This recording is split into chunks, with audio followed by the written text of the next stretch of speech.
C'est maintenant l'heure d'accueillir Gauthier dans nos studios. Salut l'ami, comment vas-tu ? Salut, je vais vous avouer que ces dernières semaines, ça n'a pas été une période forcément remplie de très bonnes nouvelles pour moi, notamment une grosse mauvaise nouvelle qui m'a dévasté.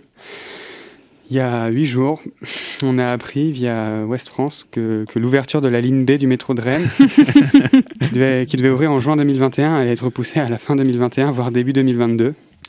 L'ouverture en juin, c'était déjà une résultante d'un report, car elle devait déjà être ouverte le 21 décembre 2020. D'ailleurs, cette date, c'était aussi un report, parce qu'elle aurait déjà dû ouvrir en automne 2020. Enfin, ça, c'était déjà le fruit d'un report, parce que j'ai trouvé un reportage de France 3 Bretagne qui date de 2012, pour fêter les 10 ans du métro, et il se conclut par une phrase qui aujourd'hui me brise le cœur. Moins compliqué que la première, car plus attendue, la ligne B est déjà sur les rails. D'une longueur de 14 km, elle devrait voir le jour à l'horizon 2018-2020, mais c'est une autre histoire. Vous imaginez qu'il a été considéré comme réalisable une ouverture en 2018 ? Ça veut dire qu'aujourd'hui, on serait déjà habitué, on ferait des correspondances à Sainte-Anne tous les jours et ça nous paraîtrait normal, alors qu'aujourd'hui, c'est complètement impensable. Moi, je me demande même s'il n'y a pas un risque qu'elle soit purement et simplement annulée, la ligne, en fait, à ce niveau-là. Et je vous jure que la période, elle est vraiment pas facile pour moi, hein. Je suis passionné de métro depuis le 21 octobre 2019. J'ai vécu mon Ferrovipat Awakening quand je suis allé à Paris. Et depuis, ce qui entretient la flamme, c'est beaucoup de choses, mais je vous avoue que l'excitation de savoir que la ligne B va bientôt arriver ajoute pas mal de bois dans la cheminée. Et vous imaginez bien que d'apprendre les reports alors qu'on touche au but à chaque fois, ça me brise le cœur. Et moi, j'ai envie de rester passionné, mais je commence à tourner en boucle et ma passion est rudement mise à l'épreuve. Avec le confinement, c'était déjà très dur de ne pas pouvoir prendre le métro pendant 2 mois.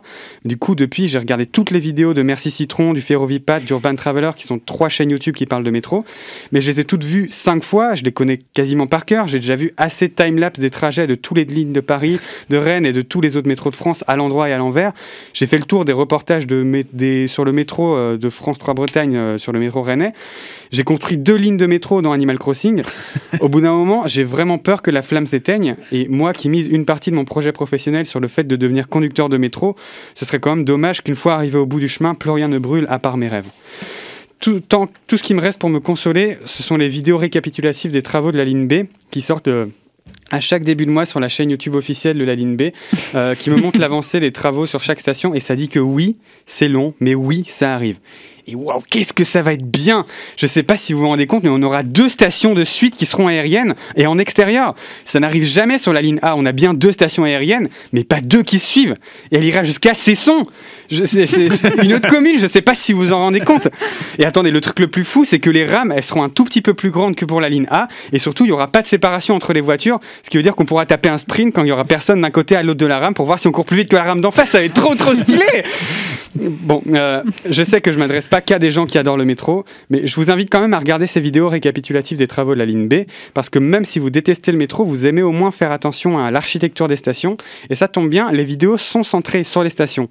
Mais si je devais vous donner 2 raisons de les regarder, la première, ce serait que c'est très joli, la qualité d'image est top et les plans sont magnifiques, et la deuxième, c'est que les musiques, elles sont rigolotes.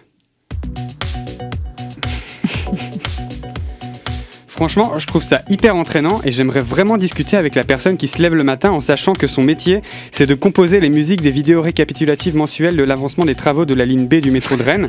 Parce que franchement, ça doit être passionnant. Elle doit savoir qu'elle fait l'un des plus beaux métiers du monde. Et ce serait très enrichissant d'avoir la chance de pouvoir lui parler. Mais voilà, donc la ligne B, ce ne sera pas avant 2022, si ce n'est encore plus tard, parce qu'on n'est pas à l'abri d'un 14e report. Et ça me rend triste, parce que l'année dernière, j'ai redoublé. Et ce qui m'a fait me dire que c'était pas si grave, c'était 2 choses.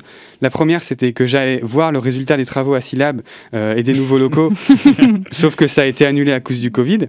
Et la deuxième, c'est que j'allais pouvoir être présent à l'inauguration de la ligne B du métro et pouvoir rider la ligne d'un bout à l'autre en visitant toutes les stations et émerveiller. Mais ça non plus, ça n'arrivera pas à cause du Covid.